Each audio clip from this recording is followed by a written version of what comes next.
Since the Holocaust by bullets in occupied USSR and Poland and the first 100 days of Operation Reinhard, the most intense period of mass murder of Jewish Europeans, ended in November 1942, the Nazi genocide has ran as an orderly, steadily ticking death machinery.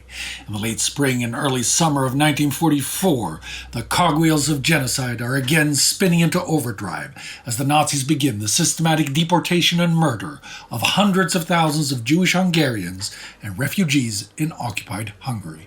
This time the world knows what is coming ahead of time, though, and a small group of diplomats in Budapest want to stop Eichmann's murderous trains to the gas chambers at Auschwitz. But by June 1944, time is running out as more and more trains pick up steam every day.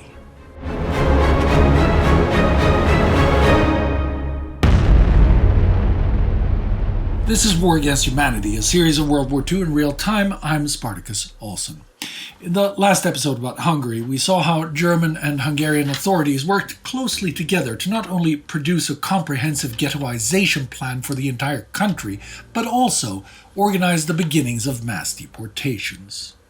These deportations begin on May 15th from Carpatho, Ruthenia. There will be around 4 trains daily, each carrying approximately 3,000 Jews via eastern Slovakia to Auschwitz. Each train car would usually hold around 40 soldiers, but at least 70 Jews are crammed into each one. Often it is even more, as a gendarme captain referring to the fiction that destiny and slavery is the main cause explains in a planning meeting. As many as 100 of them can go into a car if needed. They can be packed like herrings, for the Germans want tough people. Those who cannot take it will perish. There is no need for fashionable ladies over there in Germany. In the last episode, I spoke about 13-year-old Eva Heimann writing in her diary while trapped inside a ghetto. On May 30th, she makes another entry. Dear Diary, I don't want to die. I want to live, even if it means that I'll be the only person here allowed to stay. I would wait for the end of the war in some cellar or on the roof or in some secret cranny. I would even let the cross-eyed gendarme, the one who took our flour away from us, kiss me, just as long as they didn't kill me, only that they should let me live. I can't write anymore, dear diary. The tears run from my eyes. This is her final entry. She is deported just a few days later. By June 7th, 289,357 Jews and 92 trains have been deported from the zones of Carpatho-Ruthenia and northern Transylvania. While these operational zones are being emptied, the ghettoization of the next zones is just beginning. The ghettos won't last long, though. Next on the list is Zone 3, northern Hungary, where ghettoization began on June 5th and is completed on June 10th. Deportation then begins on June 11th, and by June 16th, 23 trains have sent over 50,000 Jews to Auschwitz. The same day, the ghettoization of Zone 4, southeastern Hungary, begins. The deportations from here are scheduled to begin on June 25th, and the net has also begun closing on Zones 5 and 6, western and southwestern Hungary, and the Budapest area itself. Few lift a finger to help their fellow Hungarians from their fate. Though still head of state, the regent of Hungary, Admiral Miklós Horthy, has barely done any ruling since the German occupation, including legislation on Jewish Hungarians and refugees. Instead, he has given Minister of the Interior Andor Járos and his state secretaries László Endre and László Baki power to act by decree and work directly with SS Obersturmbannführer Adolf Eichmann and his personal Sonderkommando without any input from the regent. It seems Horthy is hoping he can simply weather the storm, sparing Christian Hungarians by sacrificing their Jewish counterparts while simultaneously evading any direct implication in their fate. In early June, he did write a memorandum to Prime Minister Dömö Stocsay, reprimanding him for the Jewish question being handled in a way not fitting to Hungarian sensibilities, as well as a request that some economically vital Jews are spared deportation. But it was a rather half-hearted intervention, perhaps by design. Reich Plenipotentiary in Hungary, Edmund Wiesenmeier, sums it up best in a report to Berlin. The protest is not nearly as important as is the alibi directed toward the English and Americans should the war end badly. Horthy is not the only one being passive. Those leading the Jewish Council feel that any resistance would only invite an even more devastating attack on their community. In their view, it is better to try win the race with time and appease their masters until they are rescued by the Allies. In the meantime, they are relying on the traditional methods of petitioning political and religious authorities to take notice of their plight. Some other Jewish organizations, especially Zionist ones, do take more active steps to try and save their people. In particular, the Budapest Relief and Rescue Committee has been trying to strike some sort of deal with Eichmann. These efforts are mainly led by Rezső Kastner, who has discovered that Eichmann is surprisingly receptive to a deal, apparently at the encouragement of Reichsführer SS Heinrich Himmler. There are various motives on the SS side. One is that a deal is easy money for them. Another is that dangling the rescue of some Jews in front of the committee discourages any broader action. And last is that according to their twisted anti-Semitic worldview, Zionist leaders can influence the Allies in securing a better peace for Germany, something Himmler has been exploring behind his Führer's back. Progress on his deal is being made. Towards the end of June, Eichmann allows around 15,000 Jews from Zone 4 to be sent to Strasshof concentration camp rather than Auschwitz as a gesture of goodwill. Here, the conditions are relatively humane in comparison, and 75% will survive the war. And eventually both the Jewish Council and Horthy do begin to take some tentative action. Since the spring, the Council has been in possession of a report by Slovak escapees detailing the mass murders they witnessed at Auschwitz. Although doing little with it initially, they have begun distributing it to political and religious leaders in the second half of June. One council member is close to Miklós Horthy Jr., who then hands a copy to his father. Now, Horthy Sr. was already aware of what is happening in Auschwitz. Perhaps his son's intervention shakes him, or perhaps it makes it more difficult to ignore. In parallel, religious leaders and old confidants have started petitioning him in private to do something to stop Hungary from being implicated in this mass murder. Most importantly, the international pressure is becoming even harder to ignore. Overlord and Bagration have brought Germany even closer to defeat, and the calls are growing louder for Hungary to cease with this collaboration. The Pope in newly liberated Rome can also now speak more freely against the unchristian excesses of Nazism. On June 25th, Pius XII telegrams Horthy asking him to stop the deportations. On June 26th, President Franklin Roosevelt demands the same and threatens armed reprisals if this is not obeyed. The same day, Horthy convenes a Crown Council with his ministers demanding an end to the deportations. He also orders that their two chief architects, Secretaries Endre and Baki, be removed from their posts.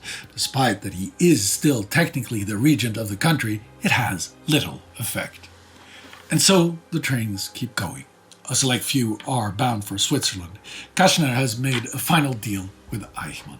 The SS is to receive 5 million Swiss francs plus $1,000 in Swiss francs per each person on board the so-called Kastner train.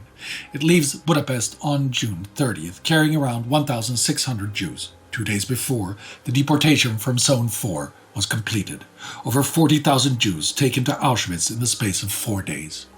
This brings the total to over 380,000 in only 44 days. Such is the pace and volume of the deportations that Auschwitz operations are close to being overwhelmed. During selection, there are so many new arrivals that tens of thousands of them are often sent off to camp blocks to be murdered later.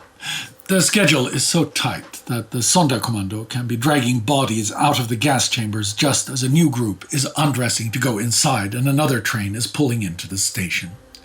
As we saw last episode, Commandant Rudolf Höss brought in burning specialist Otto Moll to manage the mass of bodies in need of cremation.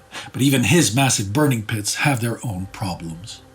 The fat melting off the pile of corpses interferes with effective cremation. This is solved by the Sonderkommando digging drainage canals and then throwing the liquid fat back on the pile.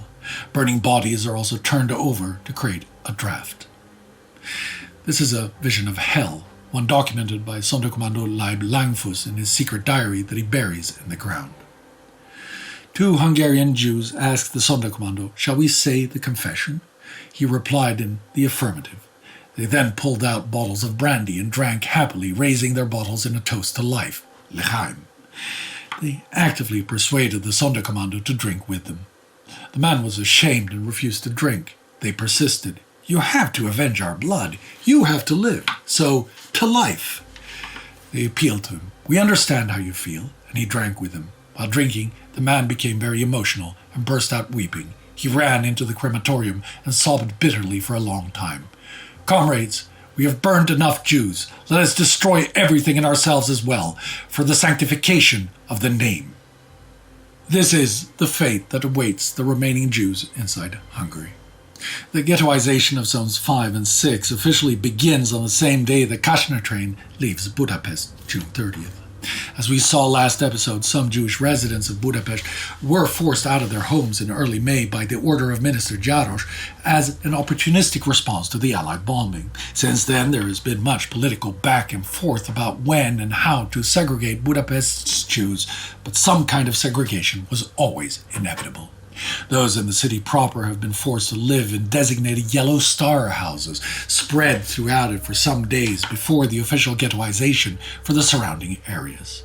They have relatively more freedom than the ghettos, being allowed to shop and still go to certain restaurants and theaters, but deportations are happening all around them, and the net is closing. Their roundup is scheduled for July 2nd. It will be a massive operation, so much so that Lieutenant Colonel Jeno Peterfi, the gendarmerie commander previously dismissed for his brutal reign in the Nožvarod ghetto, has been reinstated to help organize things. The plan is for gendarmerie units to enter the city in significant force on the pretext of a flag consecration ceremony. Once inside, they will begin their roundup. Baki is the mastermind behind this, and the gendarmerie units involved are under his direct command. But this smells of a coup, which finally pushes Horthy into real action.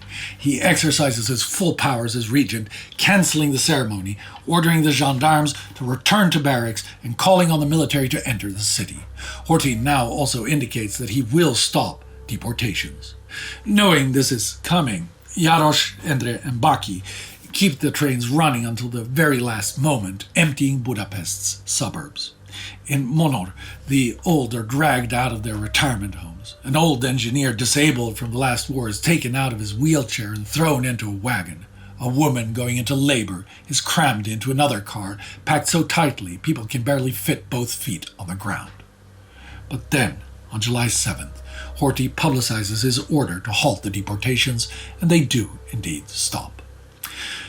147 trains have deported over 430,000 Jews. 97% of them have been sent to Auschwitz. Those who haven't are the very few saved by Kashmir's negotiations, individual measures, and the males drafted in the labor service who have been on or behind the front lines. This is hardly salvation, however. Tens of thousands of them have already died. Budapest's Jews also remain, but other than that, Hungary has been made Judenfrei. Even now, the future of those living in their yellow star houses remains uncertain. Horthy himself even indicates to Wiesenmeier on July 8th that the deportations will begin again soon, and that he has only called a halt to subvert a coup and rescue converted Jews. Eichmann is also devising a plan to test how resolved Horthy even is on the matter. So, there are now around 230,000 men, women, and children of Jewish faith or ethnicity still alive in Hungary, mainly in Budapest. To save them, a frantic effort is being mounted by several diplomats of neutral countries. Chief among them is Swiss Vice Consul to Hungary for Budapest, Karl Lutz. He is coordinating efforts to give potential victims safe haven and organize passage to Palestine with the representative of the International Committee of the Red Cross, Friedrich Born, the Apostolic Nuncio to Hungary, Archbishop Angelo Rota, the Portuguese Chargé d'Affaires Carlos de Liz Teixeira Branquinho, and the newly appointed ambassador Carlos Sampaio Garrido, Spanish Chargé d'Affaires Angel Sanjbrij, and a Swedish businessman and diplomat representing the U.S. War Refugee Board, Raoul Wallenberg, who arrives in Budapest 2 days after Horthy halts deportations. So far, Lutz has managed to get only a few thousand individuals and families out of the capital and the country. The victims in the other zones were too far away for his reach, and the deportations were happening too fast. But now, Lutz and the people gathering around him have been given a window of time to act in. If they can rally support and enough opposition before the deportations begin again, they may pull off the only concerted effort to save Jewish lives in this war so far. Even if they do, it is little within the scope of the tragedy that has already been inflicted on more than 5 million people. But let us remember that every life saved matters, and the sheer effort, the self-sacrifice of the men and women now gathering around Lutz is a candle of hope being lit inside a vast darkness. Let us hope that that little spot of light can guide at least a few souls through the night of Nazi terror towards a dawn where the promise of tomorrow is a future beyond inhumane suffering. Never forget.